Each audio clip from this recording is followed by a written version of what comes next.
bell icon. Never miss an update. Subscribe now and press the bell icon. Never miss a news tag की इस नई bulletin में आप तमाम का फिर से एक बार स्वागत है, इस्तकबाल है और खैर मकदम है।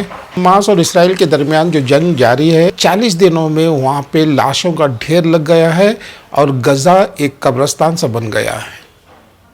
हालांकि कई ममालिक इस जंग को रोकने की कोशिश कर रहे हैं, लेकिन सलामती काउंसिल ने भी इसराइल से इस बात की गुजारिश की है कि उस जंग को रोके ताकि इंसानी जानों को बचाया जा सके, लेकिन इसराइल ने उनकी बात को मानने से इनकार कर दिया। अक़वाम मुत्तहिदा यानी यूनाइटेड नेशंस में भारत ने भी फ़लस्तीन की हिमायत की है, लेकिन इसके बावजूद इसराइल ने हर बात को मुस्तरद कर रहा है, जिसकी वजह से फ़लस्तीन में कई जानें चली जा रही हैं। इस जंग में तकरीबन 21,000 जानें चली गई हैं और ज़्यादातर बच्चे इसमें शामिल हैं। इसराइल ने अपनी बमबारी से कोई भी जगह को महफूज नहीं रखा और हाल ही में उनकी बमबारी से शिफा नामा एक हॉस्पिटल पे भी उन्होंने बमबारी की, जिसकी वजह से बहुत से लोगों ने अपनी जान गंवा दी और कई लोग ज़ख्मी हो गए।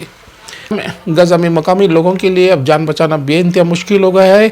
एक तरफ तो इसराइल की बमबारी जारी है और दूसरी तरफ उनकी ज़रूरत ज़िंदगी की तमाम चीज़ें अब बिल्कुल ख़त्म होने पे हैं। गजा में तमाम कम्युनिकेशन सिस्टम ख़त्म हो गया है और तेल की कमी की वजह से वहाँ रसाई करना बेइंतहा मुश्किल हो गया है।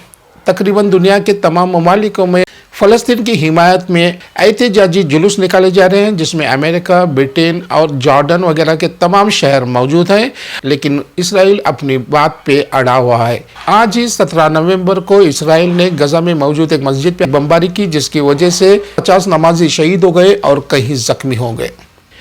इस जंग में सबसे ज़्यादा मरने वालों में बच्चे शामिल हैं और गजा में रहने वाले तमाम मकामी बाशिंदे नकल मकानी कर रहे हैं। हमास और इसराइल के दरमियान फ़लस्तीन में जो जंग जारी है, इसमें हमास ने इसराइल का डटकर मुकाबला कर रहा है। लोगों का कहना यह है कि अगर हमास कमज़ोर होता तो अब तक इसराइल के सामने अपने घुटने टेक दिया होता, लेकिन हमास अपने पूरी ताकत से इसराइल का मुकाबला कर रहा है। तमाम ममालिक का भी यही कहना है कि अगर जंग को रोक दिया जाए तो बेहतर होगा, क्योंकि ये जंग फैलते फैलते कहीं तीसरी जंग का रुख इख्तियार ना करे। हम तमाम भी यही दुआ कर रहे हैं कि इसराइल और हमास के दरमियान जो जंग जारी है वो जल्द से जल्द उसे रोक देना चाहिए ताकि पूरी दुनिया में सुकून हो।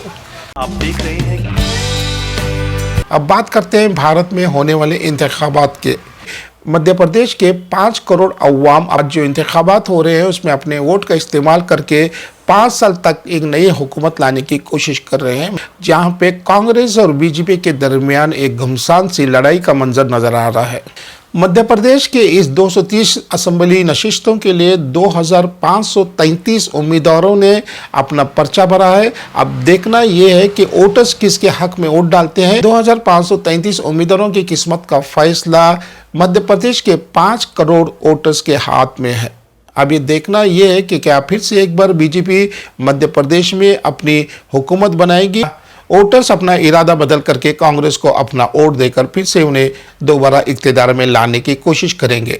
अब हमें ये देखना है कि मध्य प्रदेश के 5 करोड़ अवाम जो इस वक्त इंतखाबात में मशगूल हैं और ये 5 करोड़ वोटर्स इस बात का फैसला करेंगे कि फिर से एक बार वो बीजेपी को इक़्तिदार में लाना चाहते हैं या फिर कांग्रेस को वोट देकर दोबारा कांग्रेस को मध्य प्रदेश में अपनी हुकूमत बनाने का मौका देते हैं। आप देख रहे हैं। अब बात करते हैं सेहत के मुतालिक कुछ ऐसी बातें जो आप जानते तो ज़रूर है, लेकिन आप उस पर अमल नहीं करते। सेहत ही हज़ार नेमत है। अगर आप सेहतमंद है तो दुनिया की हर चीज़ आपको रंगीन नज़र आती है। अगर आप ज़िंदगी में खुश रहना चाहते हैं और ज़िंदगी को रंगीन देखना चाहते हैं तो आपका सेहतमंद होना बेइंतहा ज़रूरी है। आजकल हमें ऐसे ऐसे वाक़ात सुनने को मिलते हैं, की वजह से नौजवान लड़के अपनी जान से हाथ धो बैठते हैं। हाल ही में हुक्केरी में एक नौजवान लड़के ने अपनी जान खो दी और उसकी असल वजह थी कि वहाँ के डॉक्टर ने उन्हें गलत इंजेक्शन दिया था। आपको शहर के हर गली में डॉक्टर्स नजर आएंगे। आपकी तबीयत जब मामूली तौर पर ख़राब हो जाती है और सर्दी और बुखार होना एक आम सी बात है, क्योंकि थोड़ी से सिरप और थोड़ी सी गोलियां से ये बुखार ख़त्म हो जाती है। आप बराए करम इंजेक्शन से परहेज़ करें तो आपके लिए बेइंतहा बेहतर होगा।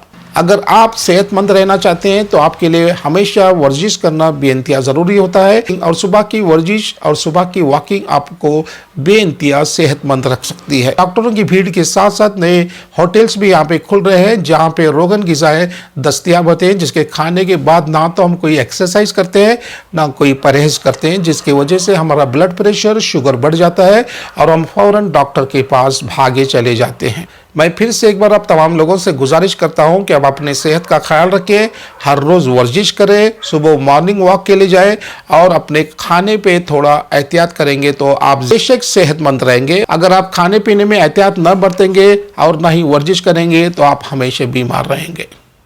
सेहत ही हज़ार नेमत है और हम दुआ करते हैं कि आप तमाम सेहतमंद रहें। आप देख रहे हैं न्यूज़ ट्रैक में खबरों का सिलसिला जारी है और हम उम्मीद करते हैं कि हमारा न्यूज़ ट्रैक आपको पसंद आ रहा होगा। तब तक के लिए खुदा हाफिज़।